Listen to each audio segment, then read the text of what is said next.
কৃষ্ণ রাধে রাধে। শ্রীমদ্ ভগবদ গীতা যথাযথ দ্বিতীয় অধ্যায় শ্লোক 24।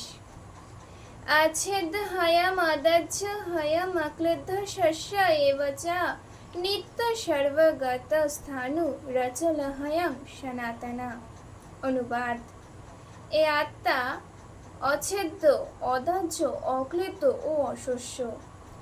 আত্মা নিত্য, চিরস্থায়ী, অপরিবর্তনীয়, অচল ও সনাতন।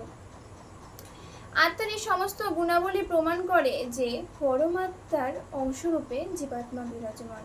তাই পরমাত্মার সঙ্গে জীবাত্মা কখনো মিলিত হতে পারে না। সে খুব জোর ইচ্ছা করলে জড় কলুষ থেকে মুক্ত হবার পর ভগবানের দেহ থেকে নির্গত ব্রহ্মজ্যোতিতে চিৎকণরূপে বিরাজ করতে পারে। কিন্তু বুদ্ধিমান জীবাত্মারা ভগবত ধামে প্রবেশ করার ইচ্ছা প্রকাশ করে এবং ভগবানের সাহচর্য লাভ করে। আত্মা সর্বব্যাপ্ত, জলে, স্থলে, অন্তরিক্ষে, মাটির মধ্যে, এমনকি আগুনের মধ্যেও, এমনকি সূর্যলোক পর্যন্ত আত্মা বিস্তৃত। কারণ সূর্যলোকে যদি জীব না থাকতো তাহলে নিত্য সর্বগত অর্থাৎ সর্বত্র আত্মার গতি, এই উক্তিটি তাৎপর্যহীন হয়ে পড়তো। হরে কৃষ্ণ, রাধে রাধে, হরি বল।